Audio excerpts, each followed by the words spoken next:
Hello friends, સ્વાગત છે તમારું મારા કિચનમાં। તો આજે આપણે બનાવીશું એક વખત બનાવીને આખું વર્ષ સ્ટોર કરી શકાય એવી ચોખાના લોટની સેવ। અને આ સેવની એકદમ સરળ અને સહેલી રીત હું તમારી સાથે શેર કરીશ, કારણ કે આ સેવ બનાવતી વખતે બધાને મોટાભાગે એક જ પ્રોબ્લેમ આવતો હોય છે કે આપણે ખીચુનો લોટ કેવો રાખવો, નરમ રાખવો, કઠણ રાખવો। જો લોટ નરમ થઈ જાય તો સેવો લોચા જેવી બને, અને જો કઠણ લોટ હોય તો સેવ પાડતી વખતે આપણા હાથ દુખી જાય। તો સેવ બનાવવાની એકદમ પરફેક્ટ રીત હું તમારી સાથે શેર કરીશ, જેથી તમારી સેવ પણ આ રીતે ફૂલીને ડબલ થઈ જશે અને ખાવામાં ક્રિસ્પીની સાથે એકદમ પોચી બનીને તૈયાર થશે। તો ચાલો એકદમ સરળ અને સહેલી રીતે આ ચોખાના લોટની સેવ કેવી રીતે બનાવવાની છે તે જોઈ લઈએ। તો સેવ બનાવવા માટે મેં અહીંયા 300 ગ્રામ ચોખાનો લોટ લીધો છે, અને જે કૃષ્ણ કમોદના ચોખાની કણકી આવે છે એને આપણે દળાવવાની છે। અને જ્યારે પણ તમે આખા વર્ષ માટે ચોખાના લોટની સેવ, મમરી કે પાપડી બનાવતા હોય તો કૃષ્ણ કમોદની કણકી દળાવીએ તો એનાથી તમારી પાપડી, સેવ કે મમરી ખૂબ જ સારી બને છે અને આખા વર્ષ માટે એ સારી રહે છે। અને સેવ બનાવવા માટે અહીંયા મેં 300 ગ્રામ લોટમાં 50 ગ્રામ સાબુદાણા પણ દળાવવામાં લીધા હતા। અને જો તમે દળાવવામાં સાબુદાણા ના નાખ્યા હોય તો તમે અલગથી પણ 50 ગ્રામ સાબુદાણાને મિક્સી જારમાં ચલાવીને પાવડર બનાવીને આમાં તમે એને એડ કરી શકો છો। તો સાબુદાણાથી સેવ આપણી સરસ ફૂલશે અને દૂધ જેવી સફેદ બનશે। તો ટોટલ આપણો અહીંયા 350 ગ્રામ લોટ છે, અને આ તપેલીમાં ઉપર સુધી આપણો આ લોટ આવી ગયો છે। તો તમારે પણ લોટને આ રીતે કોઈ પણ તપેલી કે બાઉલમાં ઉપર સુધી ભરીને સેટ કરી દેવું, જેથી એ પ્રમાણે પાણીનો માપ સચવાય। તો જો એ જ તપેલીથી આપણે અહીંયા અઢી તપેલી ભરીને એક મોટી તપેલીમાં પાણી ગરમ કરવા મૂકીશું, એટલે કે આપણે લોટથી અઢી ગણું પાણી લેવાનું છે। હવે પાણી આપણું હલકું ગરમ થાય એટલે આમાં આપણે પોણી ચમચી ભરીને મીઠું નાખીશું, અને પોણી ચમચી ભરીને જ આપણે પાપડીઓ ખારો નાખીશું, એટલે કે આપણે ઘરની નોર્મલ ચમચીથી જ 3/4 ચમચી મીઠું અને 3/4 ચમચી પાપડીઓ ખારો લીધો છે। હવે આને હલાવીને સારી રીતે આપણે મિક્સ કરી લઈશું, અને હવે આને ઢાંકીને આપણે કમ્પ્લીટ 15 મિનિટ પાણીને ઉકાળવાનું છે। એટલે તમારે ઘડિયાળમાં સમય જોઈ લેવો। 5 મિનિટ માટે આપણે હાઈ ફ્લેમ પર આને ઉકાળીશું અને 10 મિનિટ માટે સ્લો ફ્લેમ પર ઉકળવા દઈશું।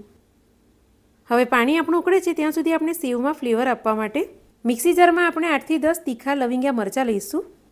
લવિંગિયા મરચાંની તીખાશ સેવમાં ખૂબ જ સારી લાગશે, અને સાથે જ અડધી ચમચી જેટલું આપણે આમાં જીરું એડ કરીશું। જો તમને સેવમાં અજમાનો ફ્લેવર ભાવતો હોય તો તમે અડધી ચમચી આમાં અજમો પણ એડ કરી શકો છો। હવે થોડું પાણી આમાં એડ કરીને એકદમ બારીક એવું આને આપણે પીસી લઈશું, અને ત્યારબાદ આ પાણીને આપણે ગળણીથી ગાળી લેવાનું છે। તો જો તમે આ રીતે પાણીને ગાળી લેશો તો સંચામાંથી સેવ પાડતી વખતે જરા પણ સેવ આપણી તૂટે નહીં અને સેવ આપણી સરસ પડશે। તો અહીંયા જીરા મરચાંવાળું આપણું પાણી તૈયાર થઈ ગયું છે, અને આ બાજુ આપણું પાણી પણ સરસ 15 મિનિટ માટે ઉકળી ગયું છે। અને જો તમે જોઈ શકો છો કે પાણી આપણું ઉકળીને સરસ અડધું થઈ ગયું છે, એટલે કે અઢી તપેલી આપણું પાણી હતું જે ઉકળીને સવા તપેલી જેટલું થઈ ગયું છે। તો હવે આમાં આપણે જીરા મરચાંવાળું પાણી એડ કરી દઈએ, અને એક વખત આને હલાવીને 2 થી 3 મિનિટ માટે ફરીથી આને આપણે ઉકાળી લઈશું, જેથી પાણીમાં જીરા મરચાંનો ફ્લેવર સરસ બેસી જાય। અને ત્યારબાદ હવે આપણે ગેસની ફ્લેમને બંધ કરી દઈશું, અને હવે લોટને આપણે એક મોટી કથરોટમાં લઈ લઈશું, અને જે આપણું આ ગરમ પાણી છે એને આપણે લોટમાં આ રીતે થોડું થોડું નાખતા જઈશું, અને લોટને આપણે મિક્સ કરતા જઈશું।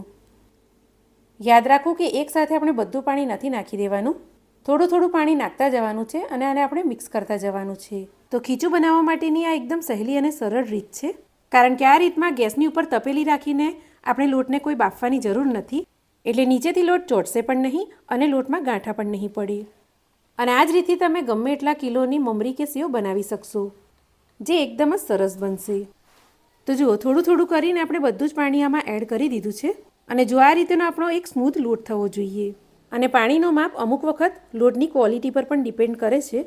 જો લોટમાં પાણી વધુ સમાતું હોય તો 2-4 ચમચી તમારે પાણી આમાં વધુ એડ કરવું, અને જો ઓછું પાણી સમાતું હોય તો 2-4 ચમચી ઓછું પાણી આમાં એડ કરવું, અને આ રીતે એક સ્મૂથ લોટને આપણે બનાવી દેવાનો છે। હવે સ્ટીમરની પ્લેટને આપણે આ રીતે તેલથી ગ્રીસ કરી લઈશું, અને આ બનાવેલા લોટમાંથી આ રીતે આપણે થોડો લોટ લઈશું। આ બાજુ આપણું પાણી પણ સરસ ગરમ થઈ ગયું છે, તો એની ઉપર આપણે ગ્રીસ કરેલી પ્લેટ મૂકીશું, અને આ રીતે આપણે મોટા મોટા લુવા પ્લેટ પર મૂકી દેવાના છે, અને હાઈ ફ્લેમ પર આને ઢાંકીને આપણે કમ્પ્લીટ 10 મિનિટ માટે સ્ટીમ થવા દઈશું। ચાલો 10 મિનિટ પછી આને આપણે ચેક કરી લઈએ। તો આ રીતે આપણે થોડો ચપ્પુ વડે લોટ તોડીશું તો તમે જોઈ શકો છો કે અંદરથી લોટ આપણો સરસ બફાઈ ગયો છે। જો લોટ અંદરથી કાચો હશે તો તમને સફેદ ભાગ અંદરથી દેખાઈ જશે, અને જો તમને લોટમાં કચાશ લાગતી હોય તો ફરીથી આને ઢાંકીને આપણે 2-4 મિનિટ માટે ફરીથી સ્ટીમ કરી લેવું. તો આપણો લોટ અહીંયા સરસ બફાઈ ગયો છે. તો હવે લોટને આપણે કાઢી લઈશું. અને અહીંયા મેં અનાજ માટેની જે પ્લાસ્ટિકની બોરી આવે છે તેને આ રીતે મેં કાપી લીધી છે, કારણ કે આની ઉપર લોટ આપણો સરસ મસળાશે અને ગરમ ગરમ લોટને આપણે મસળતા હાથમાં દજાશે પણ નહીં. આની જગ્યાએ તમે સિલિકોનની શીટ પણ લઈ શકો છો. તો થોડું તેલ આમાં નાખીને લોટને આપણે સરસ આ રીતે મસળી લઈશું. અને આ રીતે એને મસળીશું તો લોટમાં જરા પણ ગાંઠા નહીં રહે અને સેવ આપણી તૂટ્યા વગર સરસ સ્મૂધ પડશે. અને જો તમે જોઈ શકો છો કે આપણો લોટ કેટલો સરસ સ્મૂધ બનીને તૈયાર થયો છે. અને આવા લોટથી તમારી સેવ કે મમરી ખૂબ જ સારી બનશે અને સેવ પાડવામાં તમારા જરા પણ હાથ પણ નહીં દુખે. તો જો લોટ આપણે સરસ સ્મૂધ કરી લીધો છે તો આમાંથી આપણે એક મોટો લુવો આ રીતે તોડી લઈશું અને હાથમાં ફેરવીને આ રીતે લાંબો શેપ આપી દઈશું. અને આ વધેલા લોટને આ રીતે આપણે પ્લાસ્ટિકમાં જ ઢાંકીને રાખીશું, જેથી આ ગરમ જ રહે. હવે આ સેવને આપણા જે ઘરના નોર્મલ સેવ પાડવાના સંચા આવે છે તેમાં આ સેવને તમે બનાવી શકો છો. પણ હમણાં હું આ સેવ ચકરી પાડવાના ઇલેક્ટ્રિક મશીનનો ઉપયોગ કરી રહી છું. અને આ મશીનને મેં એમેઝોન પરથી પરચેસ કર્યું છે, જેમાં આપણા નોર્મલ સંચાની જેમ બધી જ પ્લેટ મળી જશે, જેનાથી તમે સેવ, ચકરી, મમરી બધું પાડી શકશો. અને આને યુઝ કરવું પણ ખૂબ જ સહેલું છે. આમાં આ રીતે પ્લસ માઇનસનું બટન આવે છે. તો પ્લસનું બટન દબાવશો તો સંચામાં ભરેલા લોટ પર પ્રેશર આવશે એટલે સરસ રીતે તમારી સેવ પડશે. અને માઇનસનું બટન દબાવતા આ રીતે આ રિટર્ન જશે. અને ઘણા હેવી મટીરિયલનું આ મશીન આવે છે. તો એક વખત તમે આને પરચેસ કરશો તો વર્ષોના વર્ષ સુધી આ મશીન ચાલે એવું છે. અને જો આ મશીનને તમારે પરચેસ કરવું હોય તો ડિસ્ક્રિપ્શનમાં હું આની લિંક તમને આપી દઈશ. તો આપણા નોર્મલ સંચાની જેમ જ આ રીતે નીચેથી ખોલીને આપણે સેવની પ્લેટ મૂકી દઈશું. અને સંચાને આપણે અંદરથી આ રીતે તેલથી ગ્રીસ કરી લઈશું. અને ત્યારબાદ આમાં આપણે લોટ ભરી અંદર સેટ કરી દઈશું. હવે સંચા પર આપણે મશીનને ફિટ કરવાનું છે. તો સંચા પર આ રીતે આપણે મશીનને મૂકીશું અને જે આ ખાંચો છે એમાં આપણે મશીનને ફિટ કરી દઈશું. તો સેવ પાડવા માટે આપણું મશીન હવે તૈયાર છે. તો ચાલો હવે સેવ બનાવી લઈએ. તો જો હું તમને બતાવું કે કોઈ પણ વધારાની મહેનત કર્યા વગર કેટલી સહેલાઈથી આપણી સેવ અહીંયા પડી જાય છે. બસ મશીનમાં રહેલા પ્લસના બટનને દબાવતા જ સેવ તમારી એકદમ સહેલાઈથી આ રીતે બની જશે. તો નોર્મલ સંચામાં જ્યારે પણ આપણે સેવ બનાવતા હોઈએ ત્યારે આપણા હાથ, અંગૂઠા, આંગળીઓ ખૂબ જ દુખી જતી હોય છે. તો જો તમારે પણ એકદમ ઓછી મહેનતમાં સહેલાઈથી સેવ પાડવી હોય તો એમેઝોન પરથી તમે આ ઇલેક્ટ્રિક મશીનને પરચેસ કરી શકો છો. અને હું તમને જરૂરથી રેકમેન્ડ કરીશ, કારણ કે આ ખૂબ જ કામનું મશીન છે. અને આપણા ઘરોમાં સેવ, પાપડી, ચકરી, મમરી એ તો દર વર્ષે પીપળા ભરીને બનતી જ હોય છે. અને આ મશીન ખૂબ જ હેવી ક્વોલિટીમાં આવે છે. તો નિસંકોચ તમે આને પરચેસ કરી શકો છો. તો જુઓ, તમે જોઈ શકો છો કે કેટલી સહેલાઈથી આપણી સેવો અહીંયા પડી રહી છે. અને આ મશીનથી મને સેવો પાડવી એટલી બધી સહેલી લાગી કે બીજો 2 કિલો લોટ પણ મેં ફટાફટથી બાફીને એની સેવો આ રીતે બનાવી લીધી. તો થોડી જાડી અને થોડી પાતળી આ રીતે મારી સેવો બની ગઈ છે. અને આખો એક દિવસ મેં ઘરમાં જ આને સૂકવી લીધી અને બીજો આખો દિવસ તડકે આને સૂકવી દીધી હતી. તો સેવો આપણી અહીંયા સુકાઈને સરસ તૈયાર થઈ ગઈ છે. અને જુઓ, તમે જોઈ શકો છો કે સેવના ગૂંચળા આપણા કેટલા સરસ પડ્યા છે અને એકદમ પરફેક્ટ આપણી સેવ બનીને તૈયાર થઈ છે.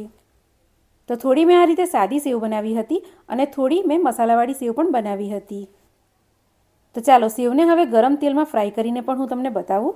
તો તેલ એકદમ સરસ ગરમ થઈ જાય એટલે એક સેવનું ગૂંચળું આમાં નાખીશું. તો જુઓ, આપણી સેવ કેટલી સરસ ફૂલીને 3 ગણી જેવી થઈ ગઈ છે અને આપણી સેવ જરા પણ તૂટતી પણ નથી. તો આ રીત અને આ માપથી તમે એકલા હાથે જ ઘણી બધી સેવો પાડીને સ્ટોર કરી શકો છો. અને આખા વર્ષ દરમિયાન જ્યારે પણ આપણને સેવ ખાવાનું મન થાય તો ફ્રાય કરીને આપણે ખાઈ શકીએ છીએ.